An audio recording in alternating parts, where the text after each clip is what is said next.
In the middle of World War II, when every bullet, every ship, and every soldier counted, could America, the arsenal of democracy, have been secretly trading with the very enemy it swore to destroy?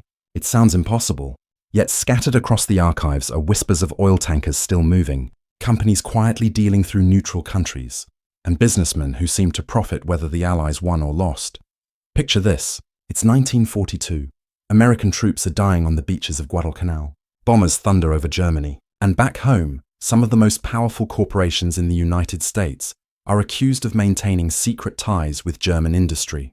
Steel, fuel, chemicals, resources that could decide the fate of nations. Officially, Washington demanded total war. Unofficially, the story may have been far murkier. One declassified report even suggested that American companies supplied materials that ended up in Nazi weapons. Was it greed, political pressure, or something darker? And if true, why did the US government allow it? The answer lies buried in shadowy transactions, coded telegrams, and uneasy alliances. This is the untold story of America's hidden dealings in World War II. So, did the unthinkable really happen? Stay with me. The war was supposed to be simple. Good versus evil. The Allies against the Axis. Democracy against tyranny. That's what the posters said. What the speeches declared. What young men believed when they went off to fight. But behind the stirring words and flags waving in the wind, there were rumors. Rumors of ships sailing in the dead of night, of telegrams exchanged through neutral ports, of deals struck not in smoke-filled rooms of Washington, but in the shadowy corridors of international business. The first whispers came not from Europe, but from within America itself. Journalists began asking uncomfortable questions in 1942.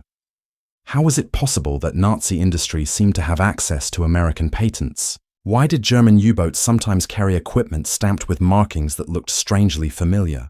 And more chilling still, could American fuel, refined on US soil, have found its way into the engines of Hitler's war machine? At the center of these suspicions stood some of the most powerful names in corporate America. Companies that had once been partners with German industry before the war were now supposedly severed by conflict. Yet their financial footprints seemed to stretch across oceans and battle lines. Standard Oil, ITT, General Motors, Ford, giants of the American economy whose pre-war ties to German companies like IG Farben and Krupp were no secret. But the question was, did those ties truly end once the bombs fell on Pearl Harbor? In New York, a young senator received a folder of documents, passed quietly by an investigator who claimed to have evidence of continuing links between US corporations and the Reich. Inside were memos and shipping records that suggested oil was still finding its way from the Americas to Europe, rerouted through countries like Spain, Portugal, and Switzerland. Neutral nations became conduits, their ports suspiciously busy, even as the world was supposed to be sealed into two hostile camps. But here lies the first twist. Washington knew, and in some cases, Washington allowed it. The Roosevelt administration faced an impossible balancing act. On one hand, the US government called for total war, total sacrifice. On the other, it recognized that cutting off trade too swiftly, too absolutely, could collapse entire supply chains the Allies themselves depended upon. The line between survival and treason blurred. When Standard Oil was accused of secretly maintaining agreements with IG Farben, the giant German chemical conglomerate, the company claimed it had been pressured to cooperate by US officials, to keep patents, to keep information, to keep leverage. But how much of that was truth? And how much a convenient defense? That remains an open wound. Imagine the confusion of an American soldier in North Africa. He peers into a captured German vehicle, only to discover spark plugs bearing the familiar logo of an American manufacturer. Did he curse the irony? Did he wonder if the homeland he thought was united against Hitler was somehow, unintentionally or deliberately, feeding the very war machine that threatened his life? The evidence mounted. Congressional committees quietly convened, asking why US corporations were still receiving dividends from their German branches, money funneled through neutral banks. Investigations exposed the existence of custodian accounts, financial arrangements that allowed American companies to retain ownership of German assets, even while claiming public separation. It was a shell game of legality and profit, one that ordinary Americans never saw. Then came a chilling revelation. In 1942, the US Treasury uncovered that some German subsidiaries of American corporations were still producing war materials directly for the Nazi military. Tires, aviation parts, communication equipment. The trail of responsibility grew murky. Were these actions controlled by Germany under duress, or did American executives turn a blind eye in pursuit of profit? The line blurred again. This was the first true turning point. The war was no longer just a battle of nations, it was also a battle of hidden loyalties and corporate shadows. For every American soldier bleeding on the battlefield, there was now a haunting question. Was part of his struggle financed, however indirectly, by his own country's industries? The climax of these revelations came with a dramatic raid in New York. Federal agents, tipped off by intelligence sources, stormed offices of companies suspected of maintaining communications with the enemy. They seized telegrams, contracts, records, evidence of coded exchanges routed through South America and neutral Europe. To the public, headlines hinted at scandal but offered few details. The government faced a dilemma. To expose the full truth would risk shattering morale, undermining trust in American business at the very moment when unity was most needed. So, much of what was found was quietly sealed away, hidden behind classification stamps and bureaucratic silence. But here is where the story takes its darkest twist. Some of those secrets were not suppressed to protect morale, they were suppressed to protect power. Executives accused of trading with the enemy were not dragged before firing squads. Many were not even imprisoned. They were fined, occasionally scolded, but largely allowed to continue business. Their companies thrived after the war, becoming cornerstones of the American economic boom. It was as if history itself had been rewritten, the sins of wartime blurred into the triumph of post-war prosperity. And yet, the documents remain. Buried in archives, occasionally declassified, they tell fragments of a truth that still unsettles. American oil did flow into Nazi hands. Patents were shared. Communications existed. And through it all, the Roosevelt administration chose pragmatism over purges, necessity over outrage. Was this a calculated strategy to keep America's industrial heart beating strong? Or was it a moral compromise that betrayed the very men and women fighting overseas? The chapter closes on a chilling image. Somewhere in the ruins of Berlin, as the Reich crumbled in 1945, Allied soldiers discovered crates of equipment, neatly stamped with American trademarks. Tools, chemicals, parts, silent witnesses to a story no one wanted to tell. They stared at those labels, confused, angry, perhaps even betrayed. And the question that burned in their minds is the same that lingers with us now. How deep did this hidden trade go? And who truly knew? The answers, as you'll see in the next chapter, lead us not just to corporate boardrooms, but to the very heart of government strategy, where secrecy and survival intertwined, and where America's war against Hitler may not have been as absolute as history remembers. The deeper we look, the stranger the war begins to feel, for behind every battlefield victory, there were invisible hands in smoke-filled rooms, weighing not only lives, but profits, strategies, and secrets. If in Chapter 1 the suspicion circled around corporations, Chapter 2 reveals something more unsettling. The United States government itself sometimes allowed, even encouraged, trade with the enemy. The contradiction is almost unbearable. Soldiers were told they were fighting for freedom against the most brutal tyranny on earth. Families at home were rationing sugar, rubber, and gasoline, tightening belts in the name of victory. Yet somewhere, hidden in the vaults of Washington and the backrooms of neutral capitals, deals were struck, and the men striking them wore the suits of officials, not just businessmen. It begins in 1941, months before Pearl Harbor. Washington knew war was coming. Intelligence trickled in from London, from cryptographers intercepting German messages, from diplomats watching Europe descend into chaos. The US was not officially in the war yet, but it was already playing a dangerous game. Some officials argued that cutting off trade with Germany too early would tip off Hitler to America's intentions. Others believed that by allowing certain goods to flow, oil, tungsten, ball bearings, they could monitor supply lines and learn German weaknesses. Information, they whispered, could be worth more than any single shipment. Once war began, the game grew darker. Switzerland became a hub, a neutral crossroads where both sides maintained a silent presence.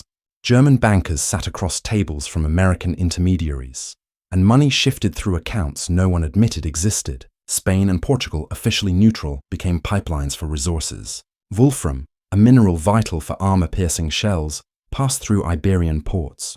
American officials condemned it publicly, but privately allowed controlled flows. believing that too much pressure might drive Spain openly into Hitler's arms. This was the turning point. What began as reluctant toleration soon became a deliberate strategy.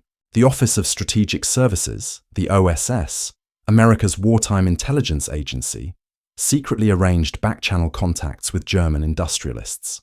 The logic was chilling, but coldly pragmatic. If America could maintain faint commercial ties, even indirect ones, it might keep a window open to gather intelligence, to negotiate, to exploit divisions inside the Nazi system. Officially, trade was treason. Unofficially, trade was sometimes espionage.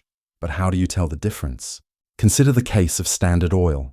In Chapter 1, we saw suspicions that its ties to IG Farben never truly severed. In Chapter 2, we discover the government itself wrestled with this contradiction. When investigations exposed patent sharing and oil transfers, some in Washington threatened prosecution. Yet others in the administration argued those patents were critical for the US war effort too. Without access to German chemical advances, America risked falling behind. And so the scandal was contained, not exploded. Behind closed doors, Roosevelt's advisors debated whether prosecuting such corporations might cripple production at the very moment America needed it most. Justice, it seemed, bowed to necessity. The climax of this chapter emerges in 1943. Allied codebreakers intercepted communications suggesting that German industry still had access to American-designed technologies. The discovery was staggering. Somewhere in the machinery of Hitler's factories, the fingerprints of US patents remained. Investigators demanded answers. Congressional hearings were threatened. But before the public could learn too much, the records were sealed. National security was cited. Once again, secrecy triumphed, and here lies the twist that shatters any illusion of simplicity. Sometimes the government wasn't merely tolerating corporate ties, it was actively using them. In certain cases, US officials leaned on American companies with overseas subsidiaries to act as silent eyes and ears. A factory in neutral Switzerland, or a bank account in Lisbon, became a cover for intelligence gathering. The very corporations accused of betrayal were occasionally partners in espionage. Was this brilliant strategy or moral corruption? The line was so thin, it nearly vanished. Imagine the emotions this stirs. A mother in Ohio sends her son to Europe, convinced every ounce of sacrifice at home ensures his survival. She collects rubber for scrap drives, knits socks for soldiers. She believes every ration is a weapon against Hitler. And yet, somewhere across the Atlantic, German tanks might still be rolling with ball bearings smuggled through neutral Sweden, financed partly by deals her own government chose to overlook. The stakes were higher than anyone admitted. Roosevelt's administration knew morale was fragile. The Great Depression still echoed in memory. If the public discovered that corporations were secretly profiting, or that the government itself was complicit, the home front could collapse in anger. So secrecy became a shield. Investigations were muffled. Journalists were nudged away. Files were stamped confidential. And yet, not everyone stayed silent. A handful of congressmen dared to raise their voices, warning that profiteering was poisoning the very ideals the nation claimed to defend. They called it trading with the enemy, plain and simple. Their warnings were met with half answers, with appeals to unity, with veiled threats that exposing too much could aid the enemy. Truth became the most dangerous weapon of all. The chapter builds toward its most haunting moment. In 1944, as Allied troops prepared for the invasion of Normandy, US intelligence received word that German forces still had access to high-octane aviation fuel additives originally licensed by American companies years before. The realization was bitter. Every American bomber over Europe risked being met by German fighters powered, in part, by technology that had crossed the Atlantic not in secret crates, but in legal agreements made before the war, agreements never fully severed. Officials debated, was this betrayal or the unavoidable shadow of global business? The answer was never given, and so Chapter 2 closes with an unresolved cliffhanger. On the eve of victory, when D-Day loomed and America's finest hour approached, officials in Washington faced a chilling question. Should they finally expose the truth about corporate ties and secret trades, risking national unity at the most critical moment of the war? Or should they bury it, letting history remember only the glory, never the compromise? The decision they made shaped not only the end of the war, but the world that followed. And in Chapter 3, we will step into the post-war revelations, where trials in Nuremberg exposed secrets, where captured German files revealed shocking connections, and where some of America's most powerful figures emerged not as villains, but as victors. Yet beneath their triumphs lay shadows darker than anyone dared admit. The lights in the courtroom seemed too bright for winter. The voices were hushed, the benches packed, the air thick with a kind of moral fever. At Nuremberg, the world expected neat answers. Crimes would be named, guilt would be proven, a line would be drawn between darkness and light. But when the prosecutors rolled in carts stacked with ledgers and contracts instead of rifles and maps, a different war crept into view. The quiet war of ink and signatures. A junior translator, exhausted and pale, hovered over a bundle of papers marked Farben. Inside were diagrams, royalties, code numbers wrapped around chemicals that had powered the Reich. Along the margins, names appeared that did not wear uniforms. Names that belonged on the brass plaques of office towers, on the doors of American firms that had grown taller while Europe burned. Each time a familiar name surfaced, the translator's pen hesitated, then continued. It wasn't evidence of murder. It was evidence of marriage. Marriage through patents, mergers, and carefully insulated subsidiaries. On the other side of the continent, in a storage warehouse near Frankfurt, soldiers cracked open crates the size of coffins. The wood smelled of damp and glue. Inside, under oilcloth and twine, lay typewritten agreements that had once tied German chemicals to American fuel, German engines to American spark, German wings to American additives. One sergeant stared at the pages as if they might explode. He had landed in Normandy with sand in his boots and a buddy's blood on his sleeve. He had never imagined the war might be written like this. The prosecutions that followed were designed to expose the machinery of the Reich. I.G. Farben was placed in the dock. Krupp followed. The courtroom heard of forced labor, of camps, of slave factories where the air itself seemed to scream. The horror was undeniable. But as evidence poured out, a stubborn thread kept appearing, however briefly. Pre-war cartels, transatlantic license deals, access to patents that had never fully died. It was not a headline. It was a hum behind the charges, like a wire vibrating inside the walls. In Washington, men who understood where that wire might lead began to worry. They did not fear the guilty verdicts against German executives. They feared the reflection in the glass, because if the public peered too closely, it might see not just an enemy's crimes, but a mirror of complicities, legalistic, indirect, but unsettling. In the corridors of the State Department, a phrase began to circulate in careful tones. Reconstruction. The war had ended. A new conflict whispered at the edges. The Soviet Union was no longer an ally. It was a looming horizon. If the West was to stand, German industry could not be left to rubble and vengeance. It had to be reshaped, revived, enlisted for the next struggle. Justice would have to step around certain truths, or at least take small, careful steps and look away at the right moments. That was the first turn. Justice promised to illuminate everything. Strategy quietly dimmed the lamps. It did not happen in a single decision. It happened in the details. A file marked for prosecutor's review failed to travel to the courtroom. A memorandum highlighting pre-war cartel arrangements was appended to the wrong folder. A witness scheduled to testify about licensing arrangements was delayed and then declined. The reasons were administrative, procedural, bland. But over time, they formed a pattern. The sharpest edges of transatlantic commerce scraped less visibly against the marble floor of Nuremberg. In a villa in Bern years earlier, an American spy master had poured coffee for a German banker. The city smelled of melted snow and paper. The banker offered hints like crumbs, each leading to accounts in Lisbon, to shell firms in Madrid, to safe deposit boxes under Swiss mountains where Nazi wealth slept in the dark. The American took notes, nodded, promised nothing. If the right people talked, the war might end sooner, perhaps with German generals who hated Hitler more than defeat. Neutrality was a fiction in Bern. Everyone traded something: information, protection, time. This was the meeting that would later be called foresight by some and betrayal by others. The spymaster's name would be whispered with respect in the new age that followed the old war, a man who understood that secrets win peace as often as artillery. Back in Nuremberg, the climax did not arrive like thunder. It arrived like a balance sheet. The prosecution presented an organizational chart of I.G. Farben that looked almost beautiful in its crisp austerity. Lines crossed oceans, divisions mapped onto laboratories and mines. There on a corner, a box listed cooperative agreements with foreign firms. It was a detail, but its gravity bent the room. The translators moved faster. The journalists leaned in. The judges asked careful, narrow questions. The chart went into evidence. but the names that would have electrified Main Street stayed ink black, discreet. A thin layer of wartime acts, monstrous and immediate, had settled over a bedrock of peacetime contracts. The courtroom soaked up the surface flood.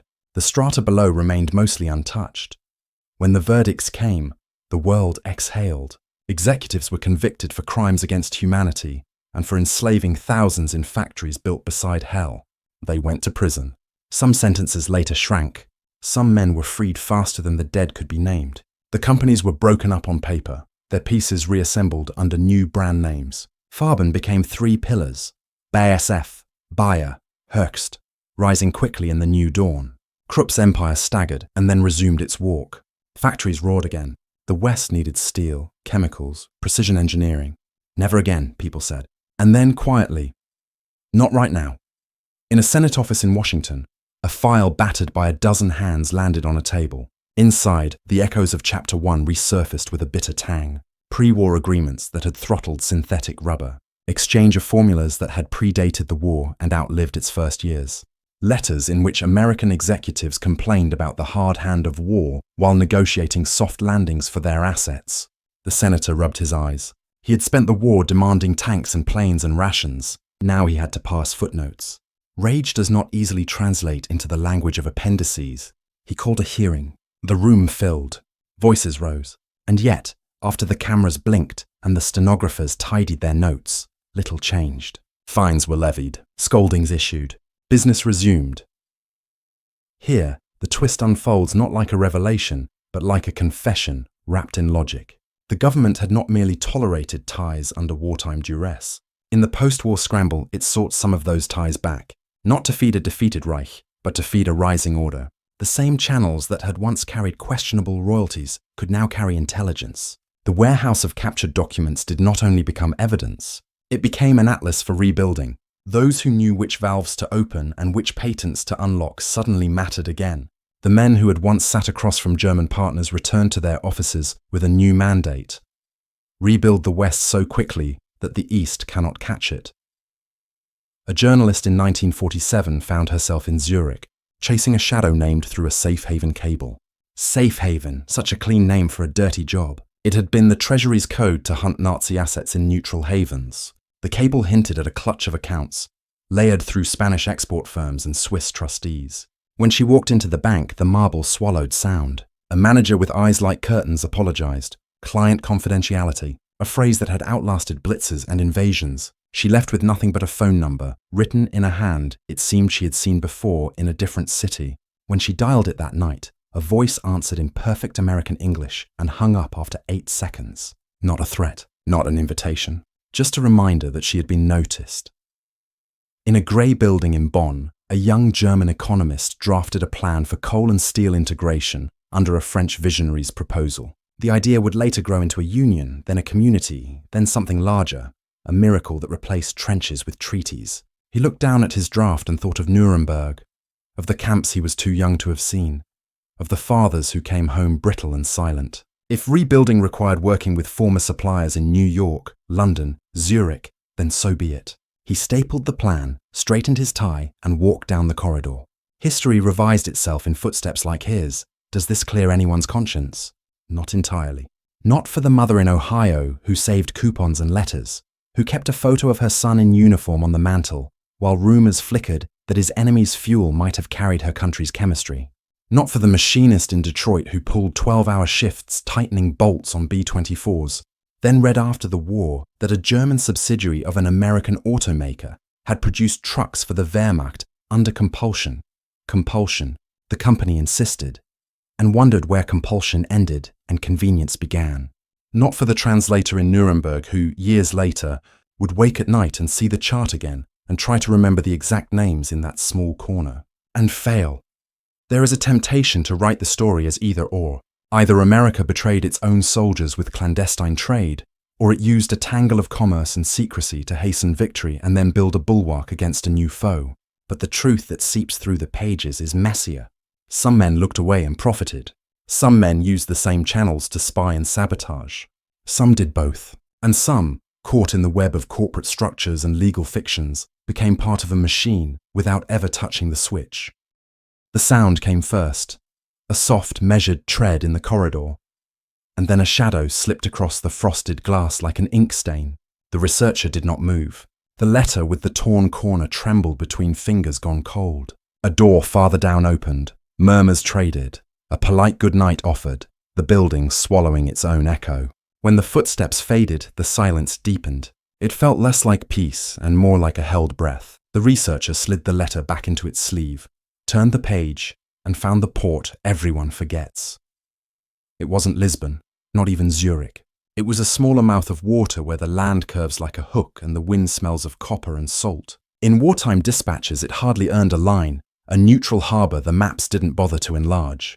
But the paper in the box listed invoices through that port. The dates all wrong. Too late in the war to be ordinary. Too precise to be coincidence. 3 shipments, each described as agricultural feed and steel rope, each insured under an American policy that shouldn't have existed by that year. On the second invoice, a stamp bled through the paper like a birthmark. It was not a company seal. It was a government office. The next morning, the researcher went to the river to think. The city carried on. Buses rumbling, bicyclists weaving, the light on the water trying to be kind. A notebook lay open on the bench. Unanswered questions lined up like soldiers who did not yet know their fate. Had America, in the sharpest years of the war, permitted shipments to slip through a neutral port with cargo that sounded harmless and felt heavy with something else? If so, why? And for whom? The day the first shipment left that small port, somewhere north the Atlantic was at war with men. In the grey dawn, a convoy pushed east, destroyers combing the horizon, the freighters stubborn in their lines. U-boats tasted the salt and waited. The captain of one American freighter kept a photograph of his daughters tucked above the helm, and a second picture in a book he never read. He had not seen the manifest. Those were not his concerns. His job was to keep the ship between 2 worlds without letting it vanish. When the first torpedo bloomed, he gripped the wheel and swallowed the burn of fear. The freighter did not sink that day. It would reach port, unload barrels that smelled like nothing and everything, and never know who had signed the paper that made them move. Back in 1942, the war had discovered new frontiers in old warehouses. Sweden's ball bearings glittered like currency. Spain's wolfram passed through respectable hands. Neutrality wore a suit and told the world it was merely a broker. The British tried to strangle the flow, then chose to sip it themselves in measured draughts, afraid a sudden cut would break the glass. Americans watched, counted, pressured, and then, sometimes, looked away. The logic was iron on the surface. Push a neutral too hard and it might fall the wrong way. Leave it a little air and it might breathe the right direction. But that logic slips under the door like smoke and coats everything with a film you can't quite wash off. The first turning point did not come in a courtroom or a memorandum. It came in a room above a cafe where the ceiling stained in a shape that resembled a map. The researcher had asked for an appointment with a man who had stopped answering questions long ago. He arrived on time. The collar of his coat turned up despite the heat. A newspaper folded like a shield. He ordered coffee and did not drink it. When he spoke, his voice was careful, the words arranged like dominoes.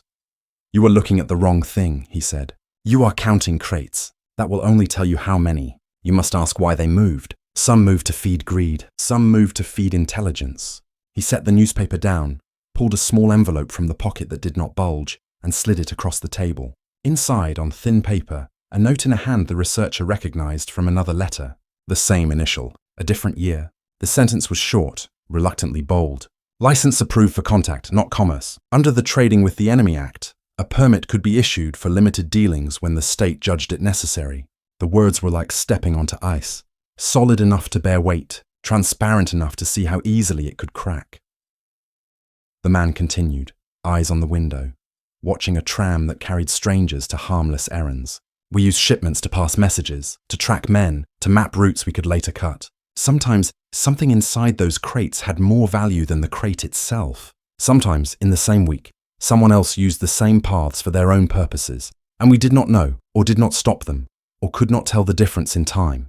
He raised the cup, wet his lips and set it down. "You want to weigh an invisible currency. It will exhaust you."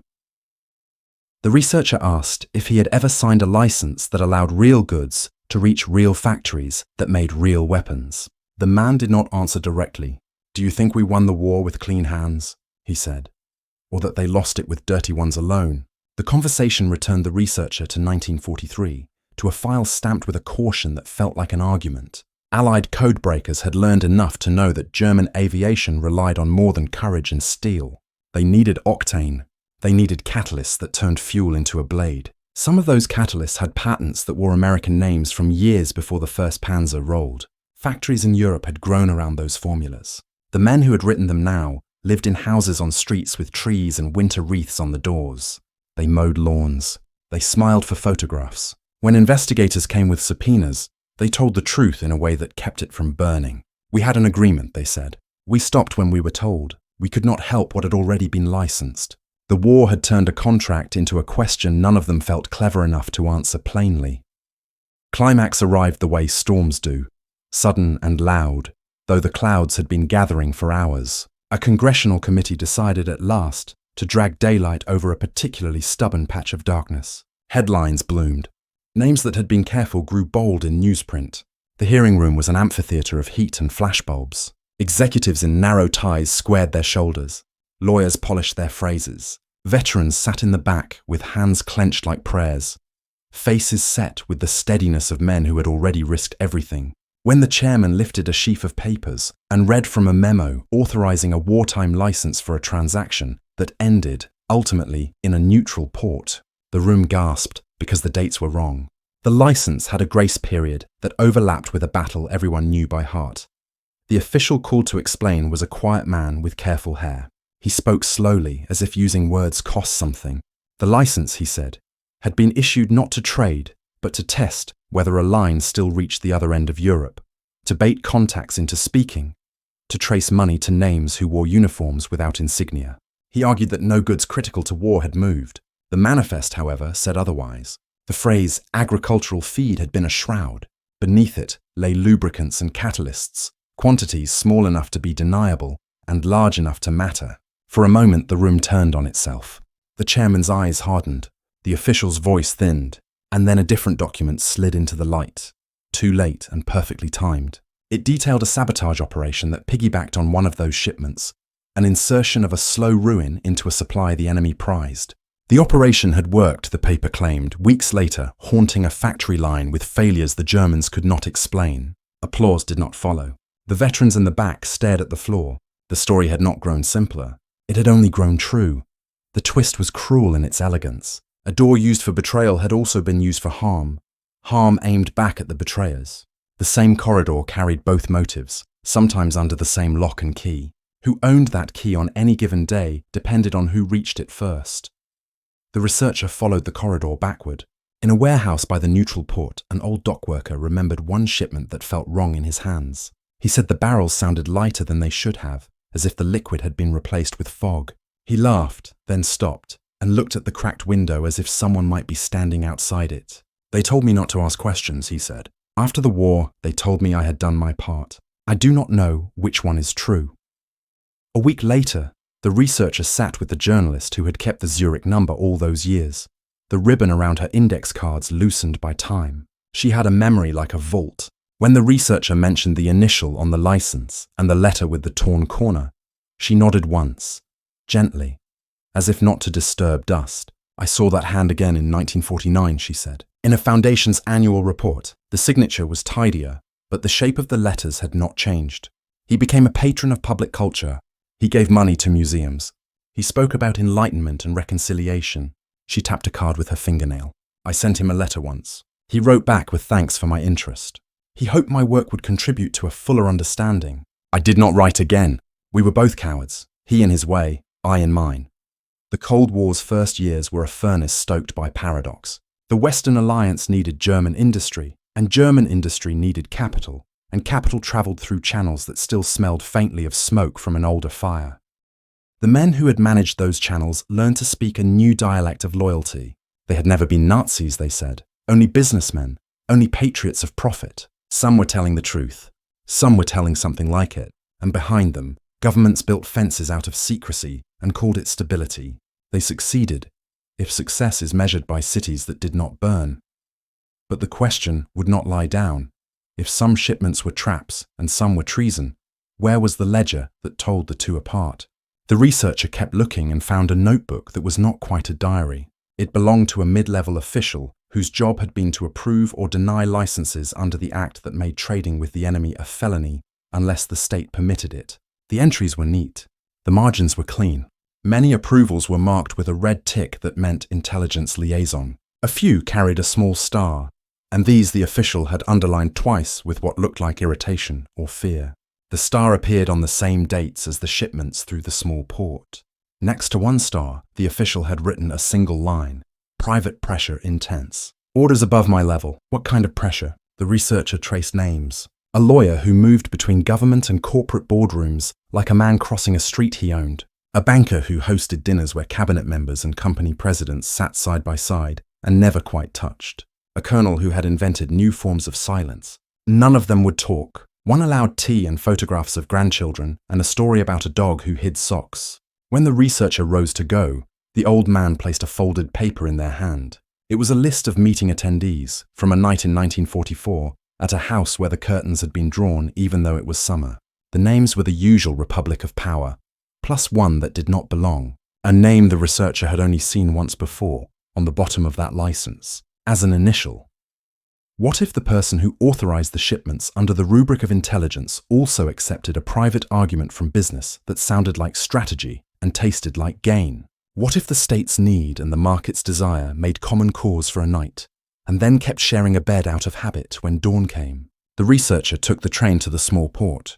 The town had a church with a chipped bell and a quay where children now fed bread to gulls. An old customs ledger survived the war and a flood and the neglect that follows all quiet places. In its spine, the researcher found 3 pages that matched the invoices. In the margin of the last, a foreign name was written in a local hand. It was not the name of a company or a ship. It was a person. The name belonged to someone who had never taken the stand and never been named in any public report. A broker, a bridge, the kind of man who lives in the seam between empires. The twist tightened. The broker had a sister who kept a boarding house inland. She remembered Americans who were not soldiers, and Germans who were not soldiers, and a Spaniard who always looked at the door. She remembered that one of the Americans had a cough and a smile like apology, and a way of asking questions that sounded like compliments. She remembered a phrase in terrible Portuguese. It was enough to find a trace in a hotel register that did not care for politics. The American with the cough shared a last name with the quiet official whose initial haunted the paper trail. A coincidence, perhaps, or the outline of a family that understood how to keep things moving when everything else had stopped. The chapter's breath held for the final page. In the archive, the researcher requested the Foundation's box, the one whose annual report had a signature that matched a wartime hand. Inside lay a photograph of a gala where men who had once held the world up like myth laughed under chandeliers. Tucked behind the program, brittle with time, was a small brass key on a ribbon, the same dull blue as the one the journalist had used to tie her index cards. Attached, a note in that same careful hand, for safekeeping in case anyone ever asks again. The key bore a number. The number matched the 12 digits the journalist had written decades ago. The vault belonged to a bank in the city by the river. The bank was still there, the marble quieter now, the clerks kind and distant. The researcher stood before the counter and felt the century gathering behind their shoulders like a tide. A clerk inspected the key, frowned, nodded, and disappeared through a door that had been painted too many times. Beyond it lay boxes that remember what people forget. The researcher's breath went shallow as the clerk returned and asked for identification. And then a second, as if paper could be sure in a world made of rumour. The key turned in the lock.